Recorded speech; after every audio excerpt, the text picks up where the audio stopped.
한 노 교수님이 계십니다. 저하고는 비교가 안 되는 분이에요. 정말 대단하신 분이시거든요. 이미 졸업을 하신 분들, 이미 사회에 가신 분들도 다시 찾아와서 그 교수님을 만날 때가 많거든요. 그분이 항상 하시는 말씀이 있어요. 저는 한 가지를 꼽자고 하면은 배움이라고 생각하고요. 하나를 더 꼽을 수 있다면 적극성과 도전감이라고 생각합니다. 근데 이상하게요. 가장 주목을 못 받는 시기가 중년기입니다. 중년기 컨텐츠는 별로 없어요. 그리고 중년기는요, 중년기를 위해서 뭔가 어떤 특징을 보고 개입을 하는 그런 게 많지 않고요. 중년기는 그 모든 사람을 다 돌보는 컨텐츠만 많아요.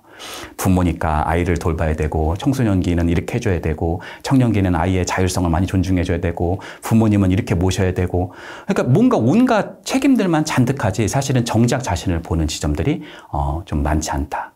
제가 그 이유가 무엇일까라고 생각해 보니까 중년기는 삶의 정점을 달리는 지점이 있거든요.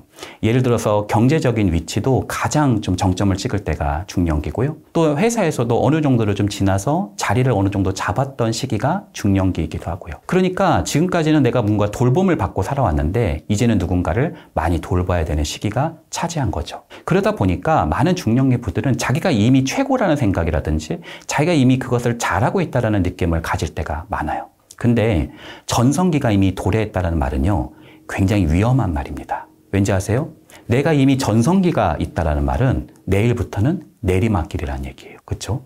저는 사람들을 많이 보고요. 그 중에서도 성공한 중년들을 봅니다. 근데 거기에는 약 두 가지의 유형이 있어요. 첫 번째 유형은 내가 엄청나게 잘한다는 거예요. 내가 지금 너무너무 잘하고 내가 최고 전문가라는 거예요. 어떤 임원은 회의가 필요 없대요. 내가 이미 제일 잘하는데 아니 그 잘 모르는 애들 데리고 회의를 하는 게 무슨 의미가 있냐 이렇게 표현을 하더라고요. 근데요, 그렇게 내가 이미 최고다, 내가 이미 내 무대를 이미 충분히 다 가졌다 하시는 분들은 놀랍게도 조금씩 쇠퇴하는 것을 저는 많이 마주합니다. 근데요, 두 번째 유형은 아직 내 무대는 열리지 않았고 내 무대는 충분히 남아있으며 나는 여전히 성장하려고 하는 그런 토대에 있다, 그 길 속에 있다라고 생각하시는 분들이 계세요. 제가 알고 있는 교수님 중에서는요, 한 노 교수님이 계십니다. 근데 그분은 학문적이거나 아니면 통찰력이거나 아니면 사태를 바라보는 깊이에 있어서 저하고는 비교가 안 되는 분이에요. 정말 대단하신 분이시거든요.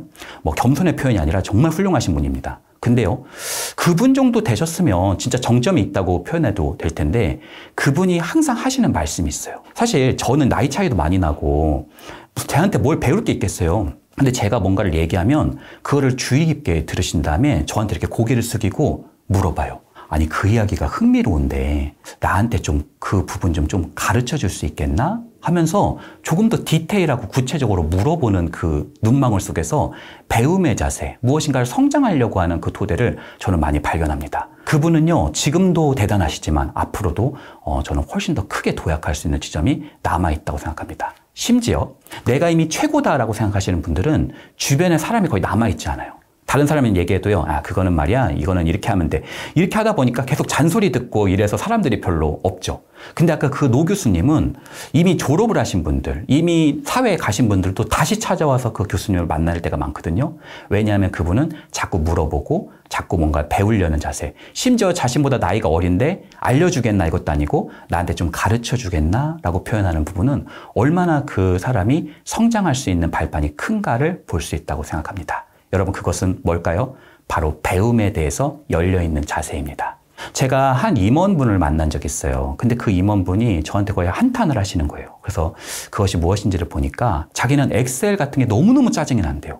그걸 도대체 왜 발명을 해가지고 나를 이렇게 힘들게 만드냐는 거예요. 그래서 제가 무슨 얘기인가 좀 들어보니까 그분은 한글까지는 하는데 그 수식을 이렇게 만들고 하는 그 엑셀이 너무너무 어려워가지고 자기보다 이제 밑에 있는 그 직군들에게 자꾸 그걸 부탁을 한대요. 근데 그러다 보니까 자기가 자꾸 위축되는 거예요.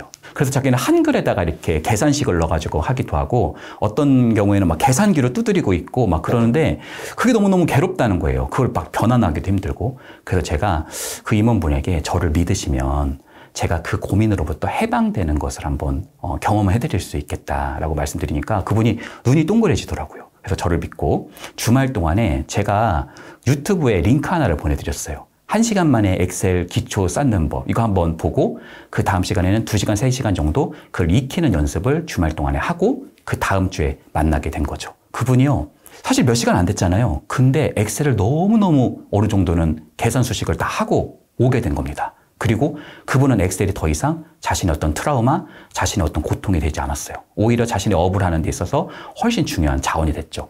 그분은 사실 경험도 많고요. 역량도 많은 겁니다. 엑셀은요, 그것에 대해서 그분을 또 지탱해 줄 수 있는 좋은 자원이 됐다는 거죠. 여러분, 여러분들이 어떤 것을 못한다고 할 때요, 그것에 대해서 걱정하지 마세요. 생각보다 배우면 금방 합니다. 여러분이 만약에 나는 바이올린을 못해. 바이올린은 굉장히 어려운 것 같아. 3개월만 배우잖아요. 어느 정도 연주합니다. 나는 피아노를 못하고 그것이 나의 한이야. 배우시잖아요. 3개월 정도 지나면 웬만한 거 막 연주하기 시작을 합니다. 사람은 배우면 그 이전과는 다른 자신이 된다. 그것은 중년기라고 하는 어떤 지점에서 정점을 내가 누리지 않고 나의 전성기는 아직 오지 않았다라고 하는 지점을 형성할 수 있겠죠. 그리고 제가 두 번째로 말씀드렸던 적극성과 도전은 그 배움의 토대로 수동적인 것이 아니라 조금 더 내가 치고 올라갈 수 있는 용기, 내가 조금 더 세상에서 새로운 도전을 할 수 있는 지점이다. 이렇게 말씀드릴 수 있겠죠. 이 두 가지의 토대 안에서 우리 삶은 좀 더 생생해지고요. 조금 더 어떤 면에서는 삶이라고 하는 것이 도전의 장소, 또 나를 성장할 수 있는 기반으로 올라설 수 있는 발판이 된다. 이렇게 여러분에게 말씀을 드리고 싶습니다. 여러분이 지금 많이 자랐다라는 거, 성장했다라는 거, 나이가 들었다라는 것은요, 유연하기보다는 딱딱해졌다는 걸 의미합니다. 아이는 훨씬 유연하잖아요. 그렇죠? 아이의 뇌도 유연하고요. 아이의 몸도 유연하고요. 근데 노인이 되고 나이가 들어간다는 것은 어떻게 보면 경직된다는 것을 의미하죠. 여러분 어떻게 하면 될까요? 여러분 안에 유연함을 좀 들어오게 하는 거, 은유와 상상력을 불어넣는 거, 여러분에게 새로운 꿈이 들어오는 것을 의미합니다. 여러분 어린아이는 꿈을 꾸죠. 그리고요, 어떤 면에서는 반대로 말하자면 꿈을 꾸기 때문에 어린아이일 수도 있다. 이렇게 말씀드리고 싶어요. 여러분들은 지금도 꿈이 있나요? 어떤 세계를 원하나요? 어떤 것을 해보고 싶나요? 제가요, 어떤 분에게 물어봤어요. 혹시 10년 뒤에 바라는 모습 있으세요? 이렇게 물어봤더니 그분이 엄청 웃으시면서 그러는 거예요. 그냥 뭐 별건 없고요. 그냥 그때까지 은퇴 그냥 어떻게 하는 것도 좀 좋을 것 같긴 한데, 근데 사실 좀 솔직히 말씀드리면 건물주 좀 되고 싶어요. 건물주. 이렇게 표현하는 거예요. 그러면서 웃으면서 제가 너무 세속적이죠? 이렇게 하면서 웃으시더라고요. 아니에요. 그건 잘 찾으신 거예요. 제가요, 그렇게 찾으시면 다시 질문을 또 던집니다. 여러분 자신을 이해하는데도 여러 가지 질문이 필요하다고 말씀드렸잖아요. 제가 그거보다 한 단계 더 들어가는 질문을 해보는 거예요. 그 건물주가 된 부분을 한번 상상해 보자고 말씀을 드리는 거예요. 어느 정도의 건물, 어느 곳에 위치한 건물, 거기에는 어느 정도의 값어치가 있고 거기에 어떤 것을 좀 입점을 시키고 싶고, 그런 부분을 하나를 다 그려내게 하는 겁니다. 그러면요, 그분이요, 그거를 막 상상할수록 표정이 되게 좋아집니다. 그리고 제가 또 물어봤어요. 그 모든 것을 이루면, 건물주가 돼서 정말 경제적 자유를 이루면 무엇을 해보고 싶은지 제가 말씀을 드렸어요. 그랬더니 그분이 뭐라고 말씀하시냐면요, 자기는 유럽 여행 가고 싶대요. 아니, 이분은 약간 공학 쪽에 있으신 분인데 뭔가 다른 거 할 줄 아는데 왜 여행 가지? 그래서 제가 그거를 따라 들어가 보기로 했어요. 그랬더니 그분이 이태리 막 이야기를 하고, 밑에 있는 뭐 튀니지에서 이태리를 넘어서 막 거기 있는 유적지나 이런 거를 막 자세하게 제가 물어보니까 이야기를 하는 거예요. 이분 역사에 조예가 있네. 그래서 제가 물어봤어요. 유럽에 가본 적이 있는지. 한 번도 가본 적이 없대요. 그럼 왜 유럽 역사에 관심이 있고 유럽 여행을 첫 번째로 저한테 이야기한 거냐.